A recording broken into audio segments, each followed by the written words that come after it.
بسم اللہ الرحمن الرحیم۔ شروع اللہ کے نام سے جو بے حد مہربان نہایت رحم والا ہے۔ وما أرسلنا في قرية من نبي إلا أخذنا أهلها بالبأساء والضراء لعلهم يضرعون۔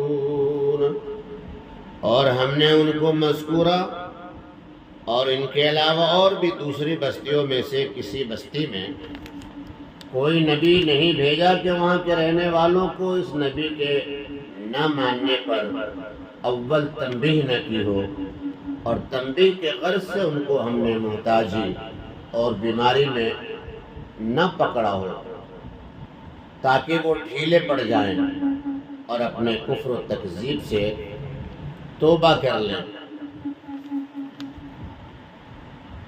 پھر جب اس سے متنبہ نہ ہوئے تو استدراجن یا اس غرض سے کہ مصیبت کے بعد جو نعمت ہوتی ہے اس کی زیادہ قدر ہوتی ہے، اور نعمت دینے والے کی آدمی بالطبع اطاعت کرنے لگتا ہے۔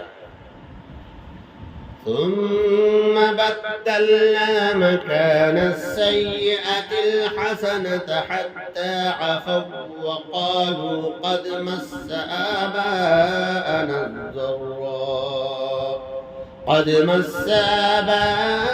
الضراء والسراء فأخذناهم بغتة وهم لا يشعرون۔ ہم نے اس بدحالی کی جگہ خوشحالی میں بدل دی، یہاں تک کہ ان کو غنا اور صحت کے ساتھ مال و اولاد میں خوب ترقی ہوئی، اور اس وقت براہ کچھ فہمی کہنے لگے کہ وہ پہلی مصیبت ہم پر کفر و تکذیب کے سبب نہ تھی، ورنہ پھر خوشحالی کیوں ہوتی، بلکہ یہ اتفاقات زمانہ ہے۔ چنانچہ ہمارے آباء و اجداد کو بھی یہ سب چیزیں سہنی پڑی اور انہیں بھی تکلیف کا سامنا کرنا پڑا، کہ ہمارے آباء و اجداد کی بھی یہ دو حالتیں تھیں، کبھی تنگی اور کبھی راحت۔ اسی طرح ہم پر بھی یہ حالتیں گزر گئیں۔ جب وہ اس بھول میں پڑ گئے تو اس وقت ہم نے ان کو دفعتاً عذاب مہلک میں پکڑ لیا، اور ان کو اس عذاب کے آنے کی خبر بھی نہ تھی، یعنی کہ ان کو انبیاء نے خبر کی تھی، مگر چونکہ وہ اس خبر کو غلط سمجھتے تھے اور عیش و آرام میں بھولے ہوئے تھے، اس لیے ان کو گمان نہ تھا کہ ہم پر عذاب آئے گا۔ وَلَوْ أَنَّ أَهْلَ الْقُرَىٰ آمَنُوا وَاتَّقَوْا لَفَتَحْنَا عَلَيْهِم بَرَكَاتٍ مِّنَ السَّمَاءِ وَالْأَرْضِ وَلَٰكِن كَذَّبُوا فَأَخَذْنَاهُم بِمَا كَانُوا يَكْسِبُونَ۔ اور ہم نے جو ان کو عذاب مہلک میں پکڑا تو اس کا سبب صرف ان کا کفر اور مخالفت تھی، ورنہ اگر ان بستیوں کے رہنے والے پیغمبروں پر ایمان لے آتے اور ان کی مخالفت سے پرہیز کرتے تو ہم بجائے ارضی سماوی آفات کے ان پر آسمان اور زمین کی برکتیں کھول دیتے، یعنی آسمان سے بارش اور زمین سے پیداوار ان کو برکت کے ساتھ عطا فرماتے، اور وہ اس ہلاکت سے پہلے ان کو خوشحالی ایک حکمت کے لیے دی گئی، لیکن اس خوشحالی میں اس لیے برکت نہ تھی کہ آخر وہ وبال جان ہو گئی، بخلاف ان نعمتوں کے جو ایمان و اطاعت کے ساتھ ملتی ہیں، کہ ان میں یہ خیر و برکت ہوتی ہے کہ وہ وبال کبھی نہیں ہوتی، نہ دنیا میں نہ آخرت میں۔ حاصل یہ ہے کہ اگر وہ ایمان و تقوی اختیار کرتے تو ان کو کبھی بھی یہ برکتیں ملتی اور ہم ان کو یہ برکتیں ضرور دیتے۔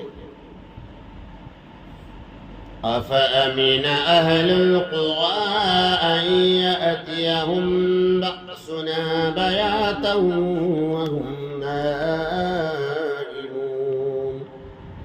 لیکن انہوں نے پیغمبروں کی تکذیب کی تو ہم نے بھی ان کے اعمال بد کی وجہ سے ان کو عذاب مہلک میں پکڑ لیا، جس کو اوپر اخذناہم بغتۃ سے تعبیر فرمایا ہے۔ آگے کفار موجودین کو عبرت دلاتے ہیں، کیا ان قصص کو سن کر پھر بھی موجودہ بستیوں کے رہنے والے جو رسول اللہ صلی اللہ تعالیٰ علیہ وآلہ وسلم کے دور نبوت میں موجود ہیں اس بات سے بے فکر ہو گئے کہ ان پر بھی ہمارا عذاب شب کے وقت آ پڑے، جب وہ سو رہے ہوں، جس وقت وہ سوتے ہوئے ہوں؟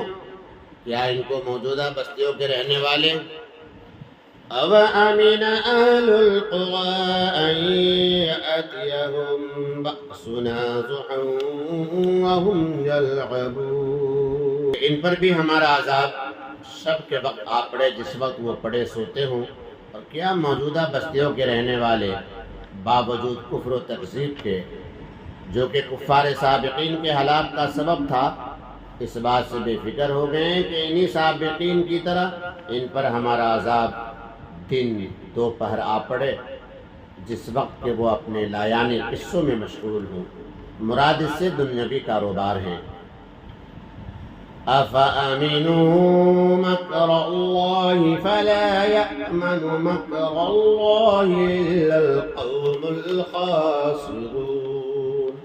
ہاں، تو کیا اللہ تعالیٰ کی اس ناگہانی پکڑ سے جس کا اوپر بیان ہوا ہے بے فکر ہو گئے؟ سو سمجھ رکھو کہ خدا تعالیٰ کی پکڑ سے بجز ان کے جن کی شامت ہی آ گئی ہو اور کوئی بے فکر نہیں ہوتا۔ أَوَلَمْ يَهْدِ لِلَّذِينَ يَرِثُونَ الْأَرْضَ مِن بَعْدِ أَهْلِهَا أَن لَّوْ نَشَاءُ أَصَبْنَاهُم بِذُنُوبِهِمْ وَنَطْبَعُ عَلَىٰ قُلُوبِهِمْ فَهُمْ لَا يَسْمَعُونَ۔ آگے اس کی علت بتلاتے ہیں کہ ان کو عذاب سے کیوں ڈرنا چاہیے، اور وہ علت ان کا سابقہ کے ساتھ یعنی پچھلی امتوں کے ساتھ جرم میں کفر میں شریک ہونا ہے۔ یعنی ان گزشتہ زمین پر رہنے والوں کے بعد جو لوگ اب زمین پر بجائے ان کے رہتے ہیں، کیا ان واقعات مذکورہ نے ان کو یہ بات ہنوز نہیں بتلائی کہ اگر ہم چاہتے تو ان کو بھی مثل سابقہ کے ان کے جرائم و کفر و تکذیب کے سبب ہلاک کر ڈالتے، کیونکہ سابقہ انہی جرائم کے سبب ہلاک کی گئی۔ اور واقعی یہ واقعات تو ایسے ہی ہیں کہ ان سے سبق لینا چاہیے، لیکن اصل یہ ہے کہ ہم ان کے دلوں پر بند لگائے ہوئے ہیں، اس سے وہ حق بات کو دل سے سنتے بھی نہیں اور ماننا تو درکنار۔ پس اس بند لگانے سے ان کی قساوت بڑھ گئی کہ ایسے عبرت خیز واقعات سے بھی عبرت نہیں ہوتی، اور اس بند لگانے کا سبب انہی کا ابتدا میں کفر کرنا ہے۔ لقوله تعالی طبع اللہ علیہا بکفرہم۔ آگے شاید رسول اللہ صلی اللہ تعالی علیہ وسلم کی تسلی کے لیے سارے مضمون مذکور کا خلاصہ ہے۔ تِلْكَ الْقُرَىٰ نَقُصُّ عَلَيْكَ مِنْ أَنبَائِهَا وَلَقَدْ جَاءَتْهُمْ رُسُلُهُم بِالْبَيِّنَاتِ فَمَا كَانُوا لِيُؤْمِنُوا بِمَا كَذَّبُوا مِن قَبْلُ كَذَٰلِكَ يَطْبَعُ اللَّهُ عَلَىٰ قُلُوبِ الْكَافِرِينَ۔ ان مذکورہ بستیوں کے کچھ قصے ہم آپ سے بیان کر رہے ہیں، اور ان سب بستیوں میں رہنے والوں کے پاس ان کے پیغمبر معجزات لے کر آئے تھے، مگر پھر بھی ان کی ضد اور ہٹ دھرمی کی یہ کیفیت تھی کہ کہ جس چیز کو انہوں نے اول والہ میں ایک بار جھوٹا کہہ دیا، یہ بات نہ ہوئی کہ پھر ان کو مان لیتے، اور جیسے یہ دل کے سخت تھے اللہ تعالیٰ نے اسی طرح کافروں کے دلوں پر بند لگا دیتے ہیں، اور ان میں سے بعض لوگ مصیبتوں پر ایمان لانے کا عہد بھی کر لیتے تھے، لیکن وَمَا وَجَدْنَا لِأَكْثَرِهِم مِّن بَعْدٍ وَمَا وَجَدْنَا لِأَكْثَرِهِم مِّنْ عَهْدٍ وَإِن وَجَدْنَا أَكْثَرَهُمْ لَفَاسِقِينَ، لیکن اکثر لوگوں میں ہم نے وفائے عہد نہ دیکھا، یعنی زوال مصیبت کے بعد پھر ویسے ہی کہ ویسے ہی ہو جاتے تھے، اور ہم نے اکثر لوگوں کو باوجود ارسال رسول و اظہار معجزات و نزول بینات و توفیق معاہدات بے حکم ہی پایا۔ بس کفار ہمیشہ سے ایسے ہی ہوتے رہے ہیں، آپ بھی غم نہ کیجیے۔ ثم بعثنا من بعدهم موسى بآياتنا إلى فرعون وملئه فظلموا بها فانظر كيف كان عاقبة المفسدين۔ پھر ان مذکور پیغمبروں کے ہم نے حضرت موسیٰ علیہ السلام کو اپنے دلائل یعنی معجزات دے کر فرعون کے اور اس کے امراء کے پاس ان کی ہدایت و تبلیغ کے لیے بھیجا۔ سو جب موسیٰ علیہ السلام نے وہ دلائل ظاہر کیے تو ان لوگوں نے ان معجزات کا بالکل حق ادا نہ کیا، کیونکہ ان کا حق مقتضا یہ تھا کہ ایمان لے آتے۔ سو دیکھیے ان مفسدوں کا کیا برا انجام ہوا، جیسا اور جگہ ان کا غرق اور ہلاک ہونا مذکور ہے، یہ تو تمام قصہ کا اجمال تھا، آگے تفصیل ہے۔ وقال موسى يا فرعون إني رسول من رب العالمين، اور موسیٰ علیہ السلام نے فرعون کے پاس بحکم الہی جا کر فرمایا کہ میں رب العالمین کی طرف سے تم لوگوں کی ہدایت کے واسطے پیغمبر مقرر ہوا ہوں، جو مجھ کو کاذب بتلائے اس کی غلطی ہے، کیونکہ حقیق علی ان لا اقول علی اللہ الا الحق قد جئتكم ببينة من ربكم فأرسل معي بني إسرائيل، کیونکہ میرے لیے یہی شایان ہے بجز سچ کے خدا کی طرف کوئی بات منسوب نہ کروں، اور میں رسالت کا خالی دعویٰ ہی نہیں کرتا بلکہ میں تمہارے پاس تمہارے رب کی طرف سے ایک بڑی دلیل یعنی معجزہ بھی لایا ہوں جو طلب کے وقت دکھلا سکتا ہوں۔ سو جب میں رسول مع دلیل ہوں تو میں جو کہوں اس کی اطاعت کر۔ چنانچہ من جملہ ان امور کے ایک یہ کہتا ہوں کہ تو بنی اسرائیل کو اپنی بیگار سے خلاصی دے کر میرے ساتھ ملک شام کو جو ان کا اصلی وطن ہے بھیج دے۔ قال إن كنت جئت بآية فأت بها إن كنت من الصادقين۔ فرعون نے کہا کہ اگر آپ من جانب اللہ کوئی معجزہ لے کر آئے ہیں تو اس کو آپ پیش کیجئے، اگر آپ اس دعوے میں سچے ہیں۔ فَأَلْقَى عَصَاهُ فَإِذَا هِيَ ثُعْبَانٌ مُّبِينٌ، آپ نے فوراً اپنی عصا زمین پر ڈال دیا، سو دفعتاً وہ صاف ایک اژدہا بن گیا جس کے اژدہا ہونے میں کوئی شک شبہ نہیں ہو سکتا۔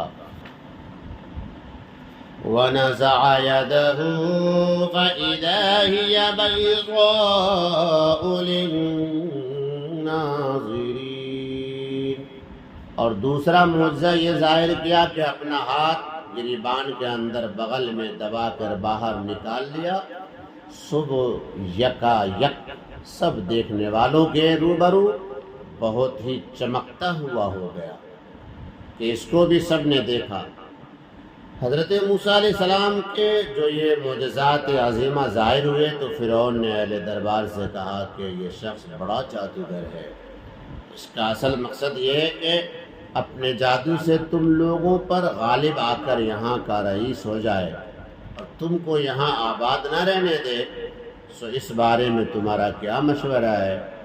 چنانچہ سورہ شعراء میں یہ قول فرعون کا منقول ہے. اس کو سن کر جیسا کہ مصاحبین سلاطین کی عادت ان کی ہاں میں ہاں ہلانے کی ہوتی ہے، فرعون کے قول کی تصدیق و موافقت کے لیے قوم فرعون کہا قال الملأ من قوم فرعون إن هذا لساحر عليم. قوم فرعون میں جو سردار اور اہل دربار لوگ تھے انہوں نے ایک دوسرے سے کہا کہ واقعی جیسا ہمارے بادشاہ کہتے ہیں کہ یہ شخص بڑا ماہر جادوگر ہے، ضرور یہی چاہتا ہے یرید ان یخرجکم من ارضکم فماذا تأمرون. ضرور یہی چاہتا ہے کہ اپنے جادو کے زور سے خود مع بنی اسرائیل کے رئیس ہو جائے اور تم کو بوجہ اس کے کہ بنی اسرائیل کی نظر میں خار ہو تمہاری سرزمین سے باہر کر دے. سو تم لوگ جیسا کہ بادشاہ دریافت کر رہے ہیں کیا مشورہ دیتے ہو؟